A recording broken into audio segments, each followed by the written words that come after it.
Today, we're talking about a world wonder, a masterpiece carved right into a mountain, filled with some of the most beautiful art you can imagine, and then it just vanished. This is the incredible story of the Ajanta Caves. I mean, that's a wild question, isn't it? How does an entire complex of artistic genius just get forgotten by the world, left to sit silently in some remote ravine for over 1,000 years? So how did this happen?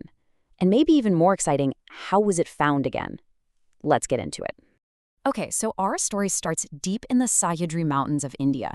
This is where, carved into a massive wall of rock, a treasure was hidden from the rest of the world for, well, centuries.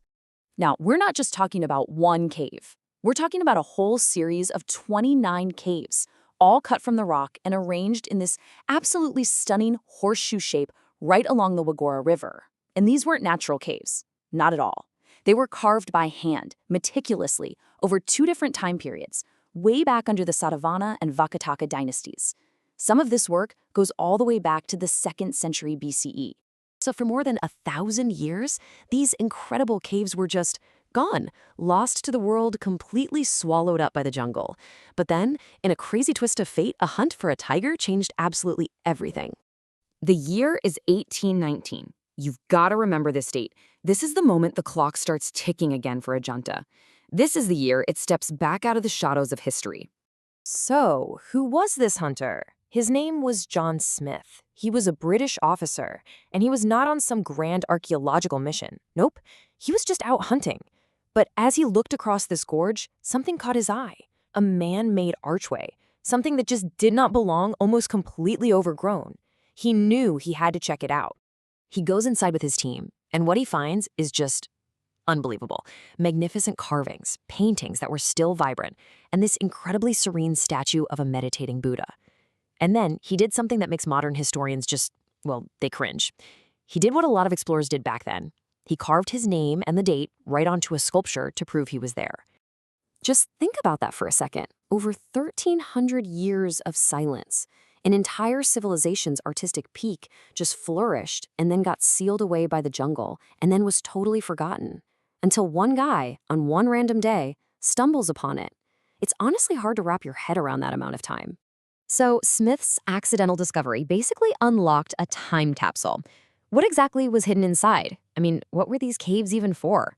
And what stories were painted on their walls?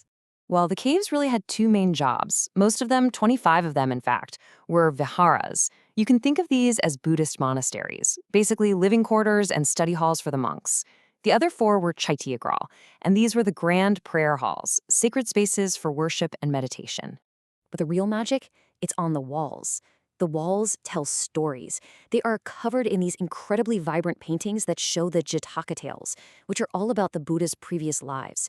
So these aren't just pretty pictures. They're like a sacred visual library of Buddhist teachings, right there for everyone to see.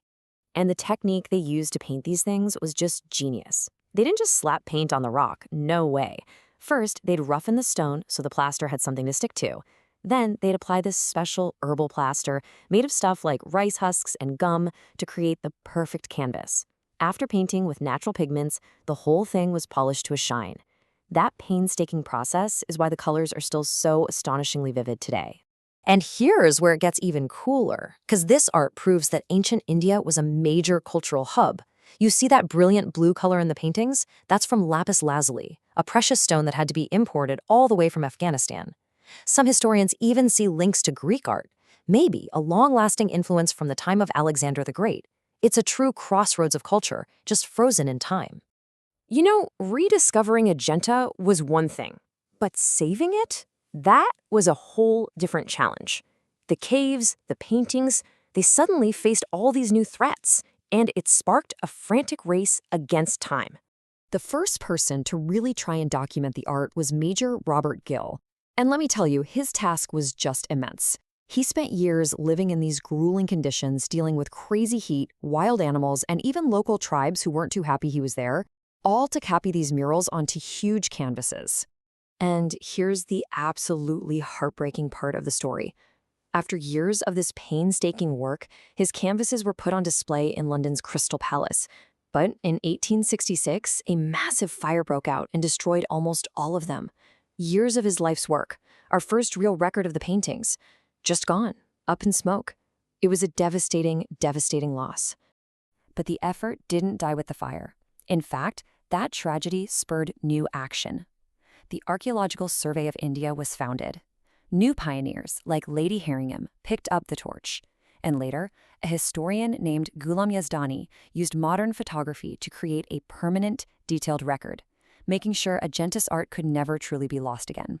But Ajanta's story gets even bigger when you zoom out just a little bit and look at its famous neighbor, the Ellora Caves, which are only about 100 kilometers away. And here's where you see what makes Ajanta so unique. It is a pure, focused expression of Buddhist art. But Ellora? Ellora is the stunning tapestry of Hindu, Buddhist, and Jain caves, all carved right next to each other. It was built later, and you can see this fascinating evolution where different faiths all thought this place was sacred enough to build their monuments side by side.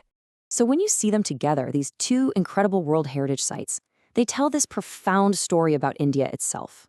Ajanta is this deep dive into one faith's artistic genius. Ellora is like a breathtaking conversation between many faiths. It's a story of shared artistic passion and a long history of coexistence. A powerful example of diversity and unity, literally carved in stone for all time.